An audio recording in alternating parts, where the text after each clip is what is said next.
So I love asking that, that question of, oh, do you ever take a look at your past writing and just kind Oh of, yeah. you're like, oh, do you relate to that person now? But it's cool because you literally were just like, no, and here's a song of me talking to that person, or, like just Yeah. that's fascinating.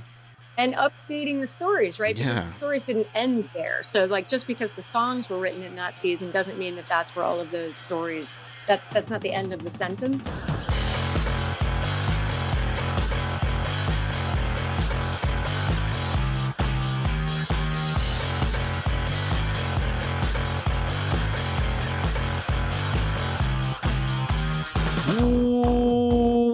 Welcome everybody to episode number 486 of the podcast with me, that guy Chris, your host. Welcome everybody to a phenomenal episode 486. Another great episode for you all today. Of course, if you want to keep up with everything that I'm doing online, castingfor2.com is the perfect place to keep up with all of that, because it goes to my link tree and you can see all the podcasting services that the show is on, and there's even more, spoiler alert. You can find my socials, you can find my Twitch channel, the Discord, my speak pipe, so that if you want to leave me a question, go right ahead. Everything is done, castingfor2.com. I make it easy for you guys, okay? For you all. My guest today is a phenomenal singer, songwriter, musician, person, and just so much fun to chat with her. Buick Audra is on the show. She has a new album called Conversations with My Other Voice, and it's a phenomenal album where she takes songs that she wrote back in the day and blends them with the person who she is today. Just phenomenal music coming out of it, concept, just so much fun chatting with you, Buick. But it's available now, and I recommend everybody pick it up. And now I got to stop talking because we need to get in this chat, all right? So everybody sit back, relax, and Buick, take it away. So you were part of like the original wave of podcasters as opposed to the sort of pandemic boom of podcasting. You've been in it since before it was cool. Yes, I've been doing podcasting since 2011, and That's a long time. It's so long, but there was this weird shift where it became a job that people wanted, and yeah, I was just like, it totally threw me off. I was like, oh, this is valid now. When did that happen? It's just. Right. I don't know what kind of resume to do. Like I don't like I'm just like, I just do it. So I don't know. So, but yeah. I admire the social energy. I'm probably at the other end of the spectrum from you. If I go out on tour and have that much if I spend that much social energy, I then have to kind of relapse into like no communication of any kind. I'm not good at steadily distributing communication. It's like, yes, no, I understand that everyone has a meter. And then once that meter is filled, done, leave me alone. Let me go sleep. Yeah. I'm in that bracket for sure. Yeah. Have you done any kind of touring, like during the pandemic or live events at all? Yeah. I was actually just on tour last weekend. So in addition to my solo music, I play in a heavy band called Friendship Commanders, a duo. And we just played 2 festivals. So you and I are speaking on a Tuesday. So it was the weekend before this last weekend. And we were up in Chicago and then we were in Louisville. And we toured last fall as well, sort of fall into winter, like November into December. And I also toured with my solo work last fall. So yeah, I've done some. Okay. I remember chatting with you and when it was Friendship Commander during, I guess it was the beginning of the pandemic. You guys were trying to figure out a way to do live streaming. That's right. Yeah. We did do like, I want to say like 4 or 5 live streams from our own space. Like we have a studio where we track some of our music here. And then we did one live stream from a venue in town called Exit In with their system, which was much more high tech. They had like multiple camera angles that they were able to cut between. It was like a high production value live stream as opposed to ours, which we did what we could, but it is what it is, right? Like and for heavy music, live streaming is very strange. Right. For sure. It's, well, still, I'm glad that you were able to meet up with people and elevate your live streaming. I went to film school, and cool. I talk to people that are just like, oh, why don't you do interviews? I'm like, because I need cameras. And they always say, why don't you just get a GoPro, slap it in the middle of the table, and then bada bing, bada boom. And I said, I can't do that. You don't understand. Yeah. I need multiple cameras. I need singles. I need master. I want everything to have a film look. Like, it's not that simple. And I get it's my issue, but still, it's just like, you're asking. No, I'm with you. We all have our standards. And Jerry, my bandmate in Friendship Commanders, also does film and video. And he too was like, this is a little bit of a nightmare. But but we released a record like as soon as the shutdown started. We released this EP that we were supposed to tour on all year. So it was kind of like we had to do something. We couldn't just not perform, and in those days in 2020, that was the only option, right? Like we weren't, I guess some people were doing things like outdoor shows at like old drive-ins and things that, but that was its own production project. So we did what we could, but the standard, it's hard to trespass on your own standards, I think, when the work matters to you. Yeah, exactly. But was it, so many questions. Was it odd, putting out something during the pandemic? It was really sad to put Hold On to Yourself, which was a 5-song EP that we, made and then had mixed by Kurt Ballou, and it just was, and we had all this touring set up. It was really, really sad. And we felt an incredible amount of grief for about a month. And then we realized that the people that like us were willing to follow us wherever we were in that space. So there was some community building to the pandemic, and we continued to release music throughout the pandemic. We released a 2-song single later that year that we recorded, in September of 2020. And then we released a 2-song single last November. So we have continued to release music as things have changed throughout the pandemic. But that initial EP was really, I still feel really sad about it. And like it didn't get its due necessarily, Yeah. It's so crazy to think that was 2 years ago. Like it might as well. I know. It might as well have been 10 years ago because I know. I feel like we've all aged. We've all. We have. And we have, and everything that happened before that feels so far away. It's like unimaginable now. It's just crazy. And I don't know. It's just I feel like I've lived a whole other life, and now I'm this person. And Same. Yeah, it's what a weird time that is / still is. I don't know. Depending on who you talk to, yes. I don't know. But so kind of going through that, and when do you decide? Because I'm assuming, I don't want to assume, but I will assume this one time and one time only. You can assume. Thank you. No, so you how much of these songs that you have off your solo project are like old songs, new songs? Like, what's the balance, or are they all new? It's exactly half and half. No, okay. So the deal with Conversations with My Other Voice, which is my solo record, is that it is 5 songs that I wrote in a very different chapter of life when I was in a really transitional space, and that I loved and felt grief around never having recorded. But Friendship Commanders has been my primary project for, 8 years now. And it has been more of a project than any of my solo music ever got the opportunity to be. I never had any money or any real resources when I was making solo records before. So there was grief around all of that too, right? Like that I love FC, but it's a very different thing. And I write in this other way, in this more sort of songwriterly way for my solo work. So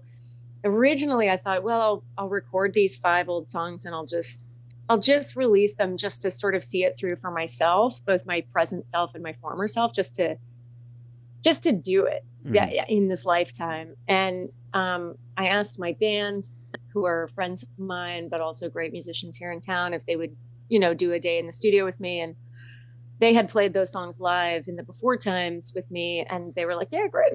One of them had even suggested that we make a record. So, and as that approached, playing the old songs and working them up to record them felt really odd. Like I couldn't, it felt strange to put my today name on them. Like I'm not the woman who wrote them, you know? So, I wrote 5 songs in response to them. So each song has a response song, from here.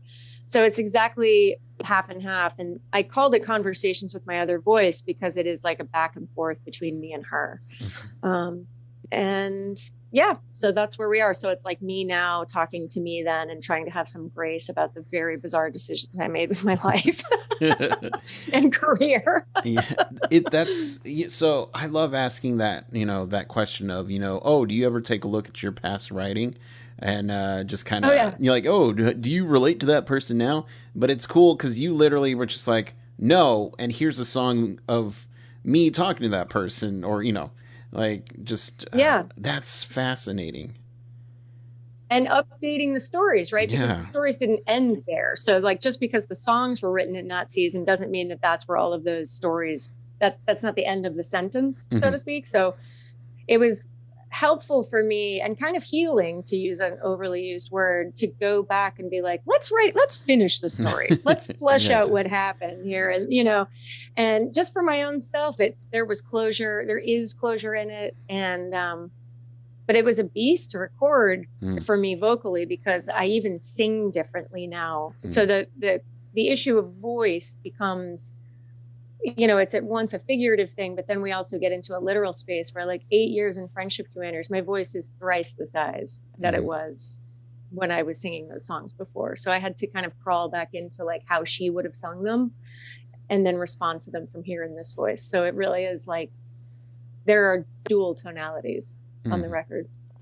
When you would, end a session, recording something that you wrote when you were, you wrote, did you ever have this feeling of, oh, I need to take 5, like I need to go to sleep because I'm just depressed, tired, all that? Yeah, I cried. It was like a processing sort of season for me to do that, and I found it deeply fatiguing. But I also was like, but sometimes the work of like really archiving ourselves, it is fatiguing, but it doesn't mean it's not worth doing, So I would max out on 2 songs a day, just for emotional reasons, and I try to sing the sets as they actually went together so that there was some, I don't know, sort of spiritual through line in those performances. Okay. And, when you were writing the updated versions, was there one song in particular that you were just, I don't want to say excited, but you look forward to responding, to one of your older songs with? Yes. So there's a song from the original older batch called 5 that's about the sort of end of my long-term relationship. It was a marriage, and that song is so sweet and so loving and so respectful of everybody involved, and that's not what happened. That song is wonderful, and I love that song, and it's one of my favorite songs I've ever written. But I wrote a song called Deadbolt in response to it, about how clearly I see not necessarily the person I used to be married to, but the culture that was around him and how damaging it was for me to be adjacent to it. A really misogynistic, male forward rock culture that I was married into. And Deadbolt ended up being the third single released from my record. It came out about 3 or 4 weeks ago, and it was just a delight to put that into the world. just to kind of stand up for myself, in song. I mean, we can do that. We can do that in our writing, Exactly. We can say the things that never got said, right? Yeah, it's like I'm just so fascinated with people who can write music and lyrics and stuff like that, because it's just like I wish I could do it. I can't rhyme, or if I do, it's not that great. But it has to be therapeutic in one hand, just because you're tapping into a part of you, and just in your case, it's like I get to finally tell the truth, and now that I see everything clearly now. I don't think I'm making too strong a statement when I say that it's been life-saving for me to have that as an outlet. Before I ever had resources around emotional well-being or any of that stuff, writing music was always the place that I got to put whatever I was feeling. Sorry, my cat has made an entrance. No, that's okay. This is real life. But music was really the place where I got to safely keep it, and also it gets it out of my body. So it's not just like this idea of writing it and expressing it clearly. It actually, I think, physiologically changes my makeup. And that was never more true than with that EP we were talking about by Friendship Commanders, Hold On to Yourself. I mean, that record was like, I feel like I got to like remove bones and put them somewhere else, I mean, it was massive for me to write that record. And you mentioned that you were touring. Is there one song off the new album that you look forward to playing in front of people? Yes, I love playing this song called The Melody, because I get to wail on it, and I like to wail. It has kind of a surprise chord in the chorus that I love, and it's just fun. It always turns heads a little bit. No, I get it, because I was listening to the album earlier, and there's I don't know how it is for you, but for me, there's music that I love listening to. There's bands that I love listening to. And then there are bands that, oh man, if I could be in that band or play the music that they play, because it just is so fun. And it's like, no, don't you want to be in the Foo Fighters? No, because I'm going to ruin them. No, let me do something else. Let me go have fun doing something else. Like, let's just do that. So yeah, I get the idea of just wailing, because it just, I don't know. It's when I played drums, that was always just the fun part, was just going crazy and just trying to break a drum head for dear life. Yeah. So I get it. Yeah, the songs where you get to throttle, which of course I get to do all the time in Friendship Commanders, but Conversations with My Other Voice has these other points of intimacy that are much more delicate and that I try to handle with care because they matter. But the songs where I get to sing full voice, and The Melody is certainly one of them. And it's not so precious, that song. It's just sort of a, big old major chordy kind of song. I love playing that one. And it really, The Melody was a huge point of grief for me that it never got recorded. I mean, I think it's the number one song on the record that I went back for. That was the one that I was like, if I don't ever record this song, I have failed myself. Gotcha. Yeah. Okay. and well, yeah, no, that, I mean, I'm glad you were able to, not fail yourself, because, I mean, it's one thing that you're putting out something into the world that, I'll never know the process of what you went through or what you did, but you will. So the fact that you're satisfied, that's good. Yeah, and I think that's become the name of the game for me, really. I spent so much time in my early music career. I mean, you just get so much feedback, and I think especially women get a lot of unsolicited feedback from all kinds of people about what we're doing and how viable it is and what we look like and all that kind of garbage. And I really, unfortunately, took a lot of that into my bloodstream, and it became, for a time, certainly around my solo music, which was a painful time, it became about making things that other people thought were good. And that is an endless loop of struggle. Yeah. It really, I mean, honestly, it's just, you're never going to make something that everybody thinks is good. And there's always going to be dissent and in my case, even like abusive stuff. And it ruined it for me. I'm sad to say that it ruined the music for me. So this time around, when I went back for this work and chose to make this project, I was like, we don't do any of that. Yeah. This time around, I please who I am on earth right now. And what other people think about it is extra. It's the bonus, you know, whatever. Like, and, you know, it's been received well so far, and people have been kind and supportive, and you're being kind and supportive right now by having me on your podcast. But, of course. But, you know, at the end of the day, like, I'm the one I live with. Yeah. And I made this record because I didn't make it before. So I wanted to just go back at least one more time and be like, these songs mattered, and we're gonna cut them, you know? Yeah. Did that give you like on one you know, one end, I'm getting the vibe that you had a lot of, you know, closure, much needed closure.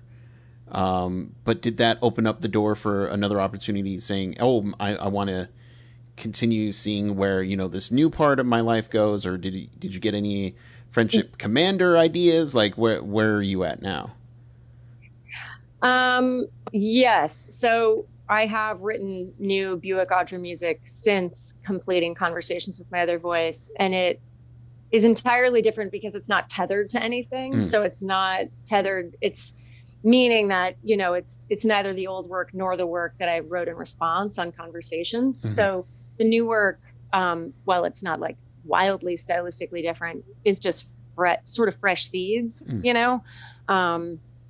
But yeah, I would love to make an EP or something a little bit smaller. Making a full album it's just a birth. It's such a huge undertaking. I swear to God. And, you know, Friendship Commanders just made our third full length LP in December with Kurt Ballou up in Salem, Massachusetts. So I've now done this twice recently, and I'm ready for like a 5-song, you know, a slightly lighter, you know, whatever. Right. Kind of thing. But yeah, I have been writing. I will keep going. Friendship Commanders will continue after this album to probably be primary, because I do feel like it occupies like a larger percentage of who I am now. But I love having this other outlet because I write in different ways. Just naturally I do. I write outside of Friendship Commanders, and there's no reason the work shouldn't find its way to other people here and there, you know? Yeah. No, I totally get it, and I'm totally jealous because I can't. Again, hearing you say you can write two different ways infuriates me because I can't even write one way. But that's okay, because, you know, it's fine.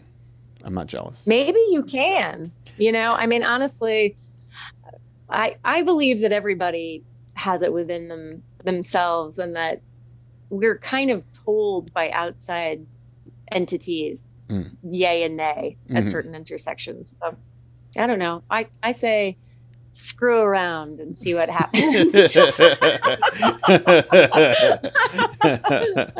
All right. I don't know.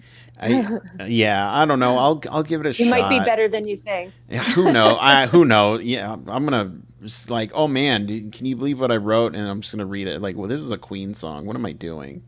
Oh no! Oh no! It's so funny. A friend of mine once called me and he said, I wrote the best song last night, and then I realized it was Purple Rain, and I was like, yeah, that one's taken. By who? Prince? Never heard of them. Oh, okay. All right. Yeah, right. Fair enough then. Okay. This obscure artist Prince. Yeah.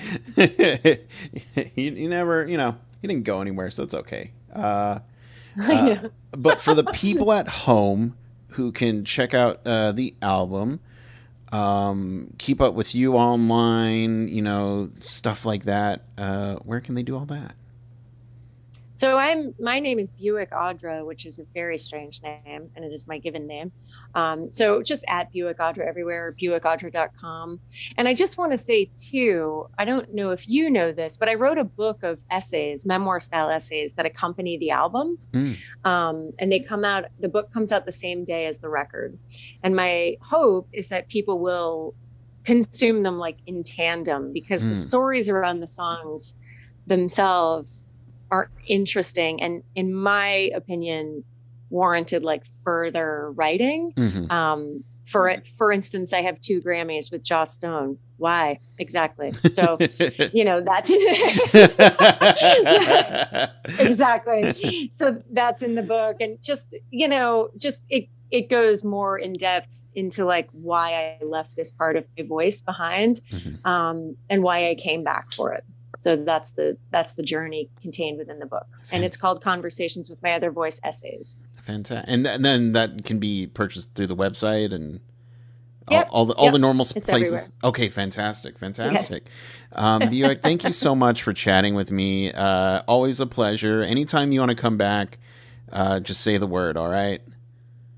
Thank you so much for your kindness and for allowing me to take up some of your evening. Of course. But I'll let you go. And again, looking forward to hearing the new stuff that you have, like any kind of stuff, because I did enjoy the album. I thought it was great, and I'm excited for people to hear it as well.